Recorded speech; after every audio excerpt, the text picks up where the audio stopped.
salaamaaleykum mbokk internet yi daleen ak jàmm ci Sen Sport 221. Abdou Diallo daa forfait du bokk ci match bi Sénégal war a amal digganteem ak ñi di waa RDC. ci kaw loolu woo nañu keneen ko war a wuutu ci match bi ñu koy wax Seyni Ndiaye bokk na ci gone yi nga xam ne ñu ngi doon joué ci CAN bi ak équipe nationale bu Sénégal dem ba jëli 3e place bi défenseur la boo xam ne mu ngi footballé ci club bi ñuy wax US Gorée. gone gi woo nañu ko ngir mu wuutu kooku di Abdou Diallo waaye njàqare gi yemul foofu kayiti xibaar bi mu ngi xamal ne Moussa Niakhaté moom mi nga xam ne joué na ci match bi weesu contre Soudan dafa génnoon ak blessure ba tax na moom ak bokkam ci match bale moom it wóorul nekkagul loo xam ne kon dañoo wax ne forfait na waaye daal wóorul la ñu wax ndax dana bokk ci match ba am déet ndax gaañu-gaañu bu mu génnaale loolu gars yi tey na xel Niakhaté nag dañ koo soxla Abdou Diallo sax xëy na joueur la boo xam ne mën naa am bu ñëwoon it xëy na ci banc bi lay toog wala bu xëy na bu ñu ko soxlaa deuxième mi-temps wala bu xëy na mu dal di dépanner Niakhaté dafay titulaire kooku bu wuutee match bi dina doy waar lool waaye gone gi ñuy woo moom dafa ñëw pour kooku di Abdou Diallo ñu koy wax Seyni Ndiaye nekk joueur US Gorée lu may loolu kii ñuy wax André Onana fi mu ne nii kat jàpp nañ ne mën na dem fële ca Turquie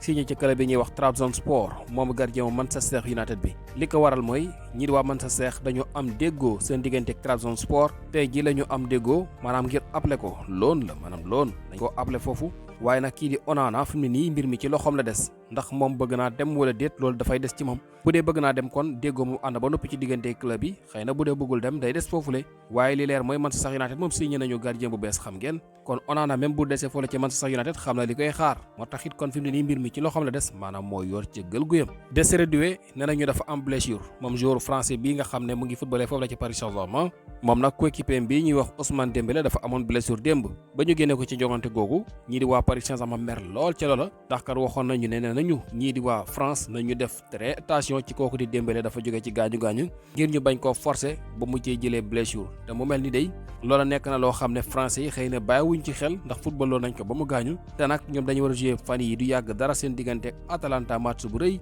waaye itam beneen match boo xam ne moo gën a rëy boobu mu war a dox seen diggante ak Barcelone fii léegi 25 jours lay doon kooku di Dembélé blessé ñu ne déeta waaye kii nga xamante ne mën nañu wax Doué moom itam gaañu léegi nag blessure yee ku ci nekk maanaam ñaata temps la koy jël ak naka la blessure bi grave xëy na loolu des nañ ci am xibaar yu xóot mais ñoom ñaar ñëpp gaañu nañu te loolu nag du xibaar bu neex pour Paris ndax xam ngeen ne ñaari ñii de jàpp nañ ne ñooy ñi gën a xarañ ci attaque Paris bi wala bokk nañ ci ñi gën a xarañ muy Doué ak kooku di Dembélé dinañ topp seen mbir buñ ci amee leneen lu gën a leer dinañ ci dellu si waat Pathé Ciss l'international sénégalais moom nag ne nañu mu ngi ci yoon a dem fële ci Arabie Saoudite ndax kat ñu ngi xam ne Al Shabab wala am na déggoo diggante mag kooku di Pathé Ciss ngir signé ko Al Shabab mooy ancien club bu kooku ñuy wax Habib Diallo xam nga Pathé Ciss fan yi ñu weesu rek dégg nga maam ab transfert am dafa mujjee woon yàqu waaye nag jamono bii ne nañu Arabie Saoudite googu de mën na fa dem ba léegi fukki millions daal ne nañ ñu ngi koy xeema ci transfert boobule maanaam ñooñu 10 millions d'euros xëy na la ñu teg ci taabal ji pour war ci mën a jot mu jóge foofu la ci Rayo Vallecano voilà jamono bii kon Pathé Ciss ab transfert am mën na xew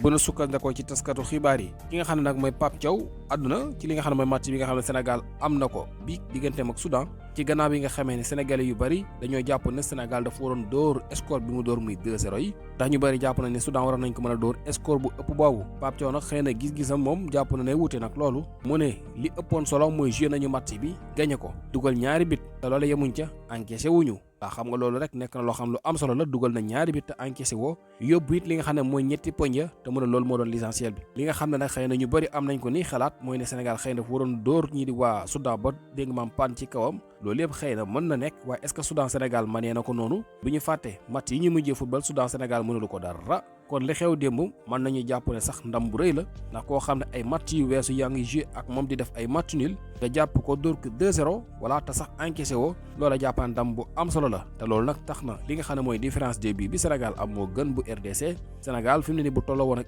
RDC poñ Sénégal day yëg ci kawam wala ndax bu ñu xoolee mu am na +9 ñële ñu ngi ci +8 léegi kay li des mooy li nga xam ne mooy dëj dëpp gi muy match bi nga xam ne fi mu ne ni gagné ko moo ñuy jox suñu yaakaar ngir dem ca mondial ba waaye ñàkk ko it mooy nekk li nga xam ne dina tas suñu yaakaar ngir dem ci mondial ba voilà mooy match bi ñëw ci suñu kanam mais match bi weesu contre Soudan moom Pape Thiaw jàpp na ne baax na te li ëppoon solo mooy li nga xam ne def nañu ko gagné nañ dugal nañ 2 buts te it encaissé wuñu voilà loolu mooy li nga xam ne moo doon l'essentiel bi noonu la ko kii di Pape Thiaw dal di gisee